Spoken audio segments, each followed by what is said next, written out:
and the high school, they will not need another planning day. This will have covered it. Yes. Very good. The next item I want to mention is school board scholarship. Over the past several years, the school board has awarded a scholarship.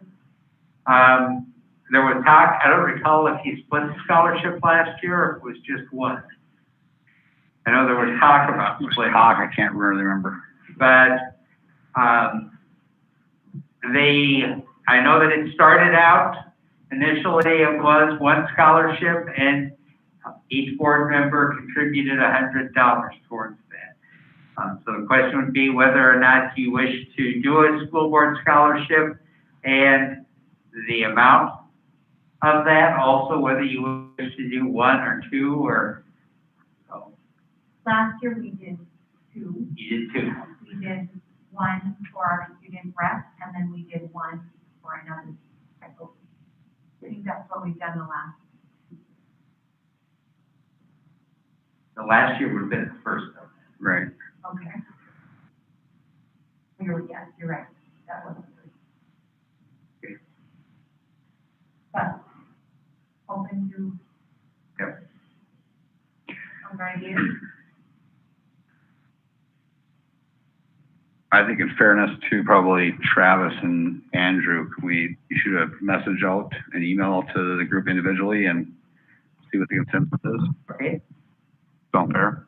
I just don't want to speak on behalf of them or, but if we go down that path or if we do what the amount is and then they come back and blindsided, so. Yeah, so if you would be so kind to shoot an email to each one, that'd be great. In fact, I will send out an email across to all of the board members and you can all respond with, and what I may do is to put in some options. Sure. So that we don't have a whole bunch of kind of random responses that we can. Sure. That'd be great. Okay.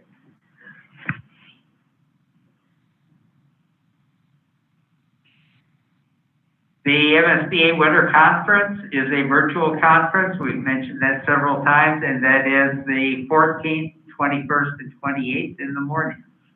So that will be the next free Thursday.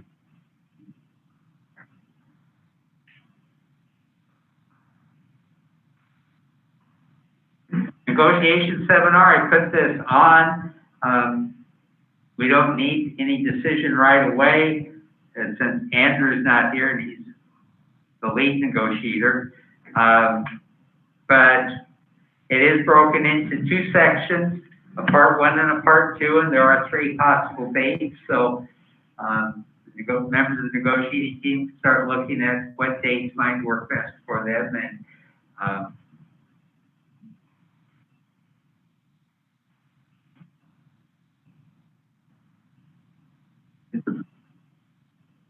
oh, that was me. That just, all those feedback out of you. Yeah. Okay. So, and we can do that either with everyone together at the same time, or we can do it individually. Either way, the benefit on something like these, the negotiation seminar, is if we do it together, gives you an opportunity to talk to the group. Sure. So begin looking over those dates and your calendar and how those would work out for you. The AASA National Conference on Education, I go to this annually. This year it was supposed to be in New Orleans, and it will be virtual. So I don't think they're going to send up pictures of New Orleans. So, but I will be taking that virtual conference in from up here, and it'll be 2 days of meetings. And then just a little update on administrative budget discussion. The administrators are currently, principals are in the process of reviewing their building budgets and looking at what it's going to take, what are some ideas they might have for bringing it in line so we can start getting our fund balance back into the realm where we want it to be. They will be talking with their respective staffs and reviewing with them some of that, and that will give staff members an opportunity for input at the building level with their ideas as well. What are some tentative time frames for that? Have you set something? We should have a preliminary update for the board on that at February meeting.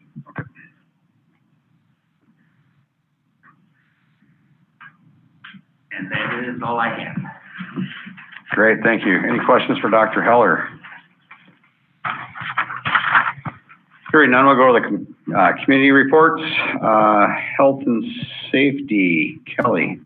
Yeah, the Health and Safety Committee met this afternoon and virtually, and there was an update on the OSHA Form 300 laws, which is the different claims that might have come across. There's also an update on COVID, which Dr. Hiller gave a good portion of that update already, so I won't bore you with that. Another thing that's going on with COVID is Kaylee is working on getting testing available for staff, and so that will start January 26th. Every 2 weeks, the staff will have an opportunity to be tested for COVID if they would like to be. So that's something new and different. And then Adam also reviewed the mock OSHA walkthroughs that were at Ramsey and the high school, and there were just some very minor findings. So for the most part, that was all good. Good, thank you. Quick question, those COVID tests, are they the rapid ones or do they get sent out and come back? There's saliva test, I guess They do get sent out. They do get sent out, okay. And there's a turnaround, a fairly quick turnaround time. Okay, good. All right, thank you. High school update, student rep. So, met with Vicky this morning. The hybrid model changed, a lot of students seemed excited about that, and some normal speed of the 2 days that they have. For seniors, the scholarships were sent out. The spaghetti dinner that was going to be at the end of the month is rescheduled for February. Mr. Hickey said they're looking at for a possibility for a type of a drive-up. And then since there's the 2-a-day hybrid, senior cribs are available for the seniors. Student council, we're planning for a meeting on the 20th or the 21st. And then prom committee, they met together recently. For now, we don't know what prom is going to look like, but for now, it's a possibility that we're going to have prom May 1st. And then sports, home events, boys basketball is this Thursday the 14th, girls basketball Friday the 15th, dance and the home competition the 18th, Monday. Boys swim is the 19th, and wrestling has a home event February the 23rd. And then the basketball and dancing receive that mouth guard. That'll keep the mask pulled up from the face, and it helps a lot. Any questions for student rep? Do you know what the, I don't recall what the policy is on attendance given? What I've heard for dance and basketball, I'm assuming it's the same for wrestling and swimming because they're indoors. There's 150 people, but I don't know if that counts players and other teams. I know for basketball, for boys, Mr. Gray said we could have, there's 4 tickets per individual, and I think it might be based on the size of the event, but the swimming pool is a lot smaller versus the gym and everything else, so. So they're going to, players can kind of assign those tickets like they did for football, and maybe then at some point they'll open up for others, but. Yeah, as of right now you go online to purchase your tickets. And then every away, I'm just speaking on behalf of basketball, then every away venue is different, what they want to do. Okay. And then for dance, I don't think we have any full performances, but we have weekly competitions instead. Okay. And then they're only down to about 3 dance teams instead of like the usual 10 to 15 dance teams.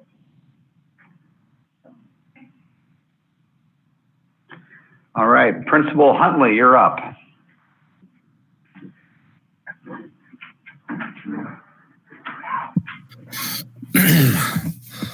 Good evening, everybody. Sorry I'm not feeling the greatest this evening, so I'm going to keep my board report short and sweet. It's just great to have kids back in the building after break. It's hard to believe that we didn't see them in person for about 6 weeks. So it's wonderful to have them back in the building, and we're even looking forward to next week when we can hopefully bring 4 or 5 back in full, and then hope all goes well and we bring 6 and 7 and get the whole building back rolling full speed ahead. So we're in the planning process of making that happen, and looking forward to it. So that's all I have for this evening.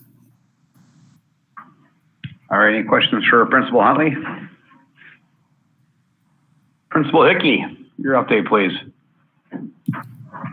All right, student rep Villarreal took a lot of my good stuff, so mine will be short and sweet as well. Today was the first day of our 2-day hybrid, and it seemed to go very well. I went around to most of the classrooms throughout the day, just checked how we're able to maintain social distancing, and we were able to do so, which is very important in the event that we do have any students that could test positive in the future. Kids seem to be excited to be back in the building, are looking forward to being in the building more. And then we are also approaching the end of semester 1. So not only are we looking at wrapping up semester 1, trying to get our kids to do everything they need to do to end in the best possible place they can, but we're also getting ready to roll out all our preparations for semester 2. So that's kind of where we're at the high school right now. All right, any questions for Principal Hickey? All right. I have a question. I don't necessarily, it goes to any of the schools. So Dr. Heller, maybe you can answer it. When we go to in person, other than wearing masks, will there be other restrictions? They do have some restrictions set up for that. They do have some, not so much restrictions, but some safeguards. We'll continue to have, for example, we will continue starting out to have the meals in the room. They won't be utilizing the cafeteria. For staff members, they will be given both a face mask and a face shield, and then they would wear both of those, and they do have to have a face mask on anytime in the hallway. The distancing is reduced. However, we are also putting up more plexiglass barriers within classrooms as we bring more students back in. So Thank you. I wondered about that. All right, discussion item 2.1, Google Meet for MSBA training and superintendent interviews. okay, Lee Warren had contacted us and wanted me to bring this up with the board. There are concerns about the clarity of hearing and of picking up what people are saying when you're sitting in a larger setting like this with one camera on the whole room. And so he wanted to suggest that possibly the board consider doing Google Meets for those, where each individual could be on their own Chromebook and be logged into the meeting, and it could be conducted that way. You can do both the next board training that they have scheduled. And then also, even more importantly, would be for the interview process when you're going through that. If everyone was in a separate location with their Chromebook, you would need to have the face mask on and your voice could be clearer. Also, it allows the opportunity for facial recognition and to be able to read kind of the expressions of people who are speaking. And that can be a very important factor as you're going through. So if there are concerns by anyone that they don't have a robust enough network, for example, at home, we could bring everyone into, for example, the middle school and set everyone up in a separate room with your Chromebook, and our network is robust enough that everyone could be involved on that. We can't bring everyone into one room and put you onto your Chromebook with everyone logged in because you get so much feedback going through.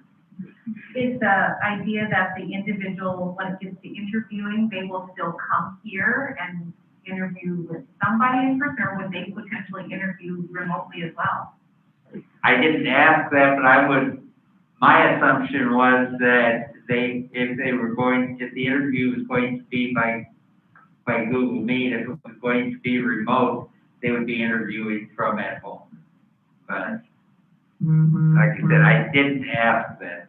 Sure. But that would have been, that's what typically does occur when you have, we've done some interviews like that for teaching positions where a person will interview from Arizona, or in fact we interviewed candidates and hired some that were down in Mexico at the time.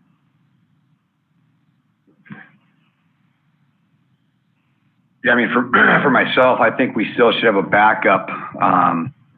Somebody should be around by a phone. I mean, I think this year we're trying to stream live and we've having technical issues, whether it be streaming it, whether it be by video and audio.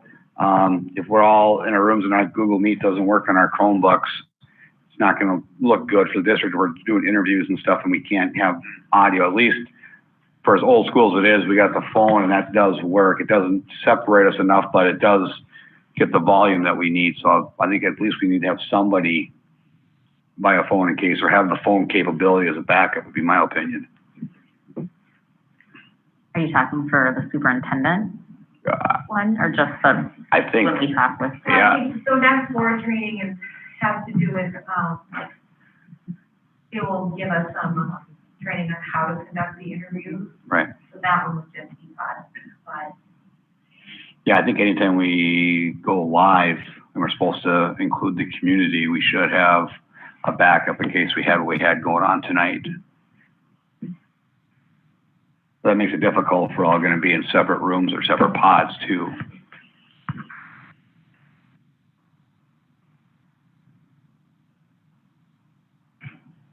well, we can, I suppose we should get Travis and Andrew's input as well, because we don't have to make a decision, formal decision. When is your next training? Didn't bring that.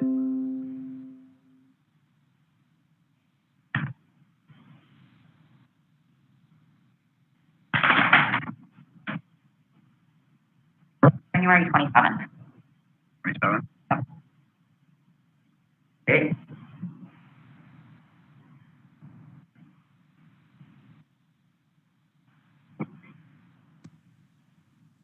And I know that they have done some interviewing. I know that MSBA has done that with some other searches that they mentioned that in conversation with. So, and we're kind of set up ideally being a one-to-one district and with every board member has a Chromebook. When we've had to do the meetings with the Chromebook, 4 weeks, what we're doing now. Sounds like that is what needs to be. Right. And I mean, if we know it's gonna work, I mean, I don't have no problem being on my Chromebook and be in different rooms or at home or whatever the case may be, so. We're not broadcasting the actual interview itself, are we? Yeah. That is broadcast. Yep, it's all public.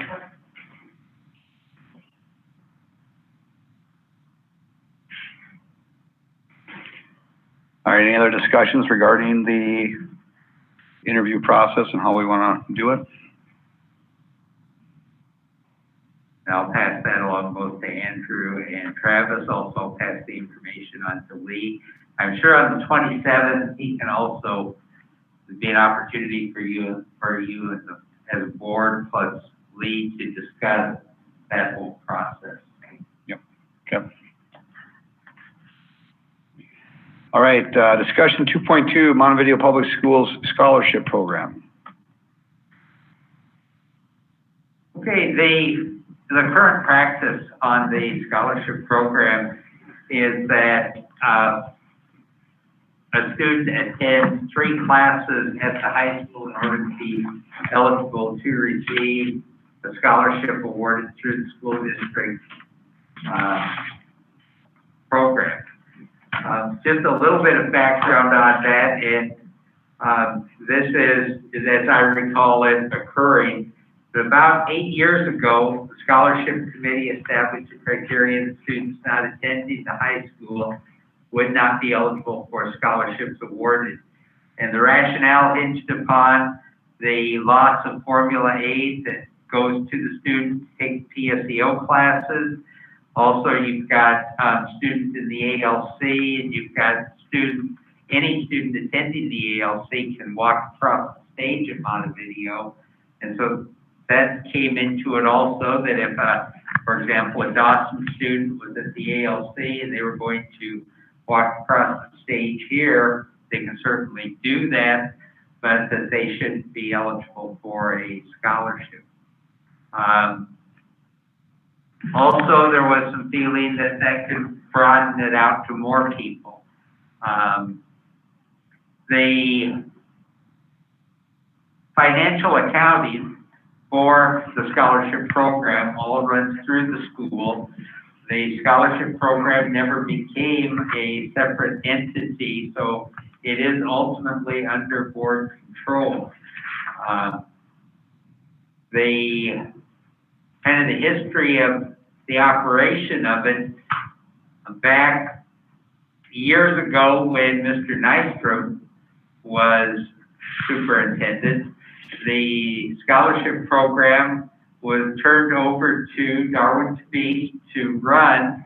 At that time, it hadn't grown very much, and he was given the responsibility of taking care of that and of growing the program. And over the years, it's grown into one of what as far as I can see, it's probably one of the best in the state and region. I've never seen one as robust as this, but so that's a little bit about that. I know that there's a variety of things, and I know Becky can speak to some of it as well. But that's just a little bit of the background on that. So Becky, if you want to. And I did call Darwin. I spoke with him this afternoon. Super nice guy. I've never met him before. So I had kind of talked with him about the history of it and the starting and why they chose to go with the 3 credits. And the committee at that time said their decision was based on the kids that stayed in school deserved the scholarships more than the ones that did the PSEO. So then when I asked about the 3 credits, they figured it was about half the day. Then the kids who were going half the day would still qualify. And I also talked to Beth at MDE this morning about it a little bit. She felt that the students should still, no matter how many classes of PSEO they take, they should still qualify to apply for these scholarships because they are still enrolled. They're still a K through 12 student. And Minnesota offers the PSEO. They're still a Minnesota student at the high school. They're still considered a student at the high school. And no matter what, the school still receives 12% of the funding, she had said. So that was Beth's opinion, or that was MDE's criteria? She didn't, there is no criteria on it. This is what she felt was the guidelines. She sent me different, the references and the statutes, and she sent me some different things, which I can forward on to everyone as well. And it's not the school's money that's being handed out, it's the community's money. So when they're getting asked to donate, I talked to some business owners and some donors, and they had no idea that kids who didn't take more than 3 credits at the high school could not apply for this. And I did have one tell me they would stop donating if not all the kids could be involved or be able to apply. And I don't know the history, all the history of what you alluded to. So is there a in-house committee then that, and for lack of better terms, is there like bylaws or anything that's written on all these rules? Or it's just kind of been a traditional thing's been. I have never seen a set of guidelines or bylaws. Okay. And then right now, is there a committee then that reviews this, or is it just kind of, again, Darwin's, I know Darwin's always administered everything, but I mean. There is a committee, and I know that the committee works on determining who receives. They assisted Darwin at that time with determining who would get each of the scholarships. I think they had a number of criteria and manners in which they did that, and I have no idea what was involved. I was never a part of that process.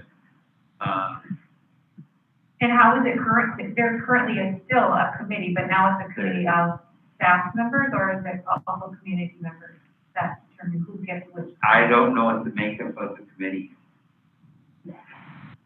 Yes, there is still a committee. And on the original, I know that on the original committee, there were staff members on that. I don't know relative to community members. I think there were community members on that. They kept the membership relatively quiet. Yeah, that's fair. And I was told more than once that people considered PSEO a scholarship, and it is not a scholarship. It's open to every student who goes to Montevideo. A scholarship is awarded to you. So I feel they're very different things as well.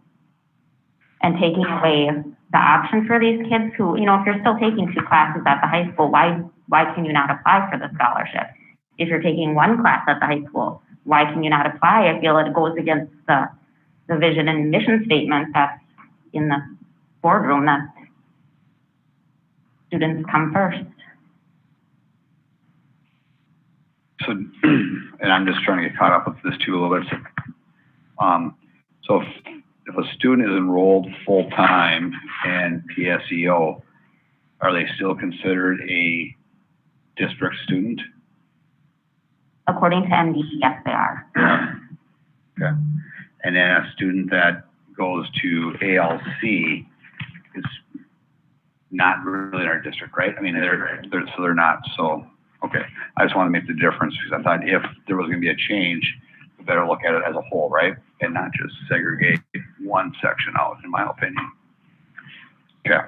So, does the student that goes the PSEO route have access to the technology that normal in class everyday student would have? They're supposed to. Okay. Like, would they have it? They would have a Chromebook? They would have access to it. Okay. They would. okay. Now, and the reason I say they're supposed to, not everything is as it is supposed to be, I've heard. So, and we're working through that currently. Okay.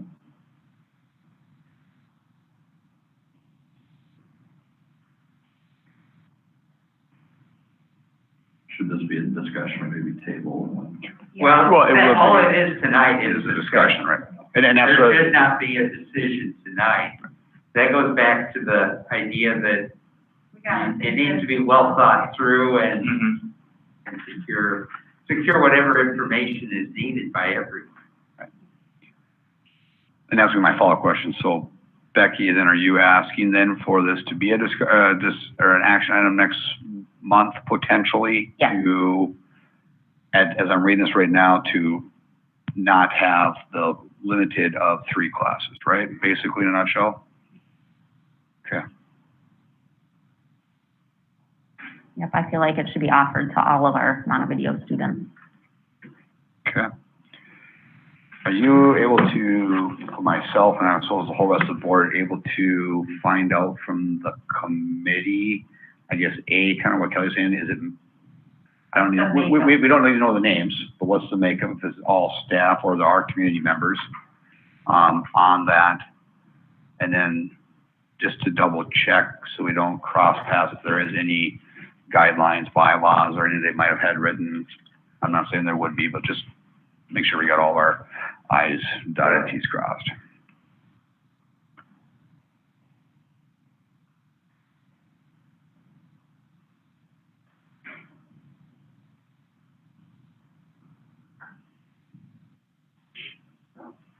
Any other comments, questions, thoughts? Oh, lots of that.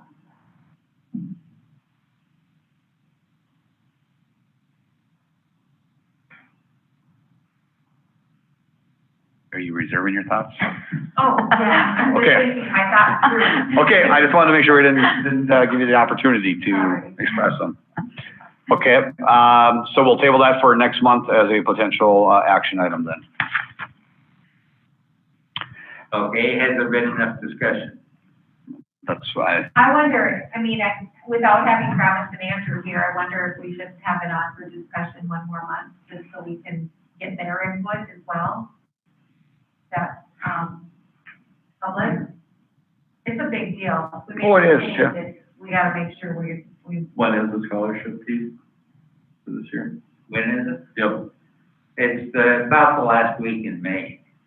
It wouldn't go into effect this year, Yeah. have to wait till next year, the scholarships are all out. Okay. Okay. so it would be right, it would be in making a change in order to. So It'd be moving. For next. there's no rush, is my point. Right. Right, okay. Right. Yeah, I'm okay with doing as a discussion item for next month, and we can let Andrew and Travis know. They can contact you with your thoughts and concerns, or any of us, right? But to get the history and what you know of, got from MDE and stuff like that. Okay, we're good with that? Yeah. Okay. All right, action item 3.1, final reading and adoption of Board Policy 515, protection and privacy of pupil records. That particular policy is just inserting under section 3 and B, the word or contracted, say a person employed by the school or a person employed or contracted by the school for administrative, supervisory, instructional, or professional position, that they would be able to have access to private educational data that is necessary to complete their job with our students. And we've been looking at it that way and doing it that way for years. People who are employed, for example, by the service cooperative, if they are working in special education and they're employed, they need to be able to read the student's IEP. If we employ a speech teacher that's hired, that's contracted through the service co-op, they need to be able to take a look at that. If a person from Woodlands is working with a student, they need to be able to look at that information. But it's a reasonableness on this. And I'm assuming there's a form that we have that if a kid was to be enrolled in Woodlands, or they'll sign a form that says we're able to share and parents sign it, we're all good. Okay. I'll make the motion to approve the final reading of the adoption of board policy 515. Thank you, Kelly. Do we have a second? Thank you, Tyler. Roll call. Pauline. Aye. Zachariason. Aye. Snell. Aye. And Helgeson will be an aye. Motion carries. Can I get a motion to adjourn the meeting? I make a motion to adjourn. Thank you, Becky. And second, Okay. Kelly.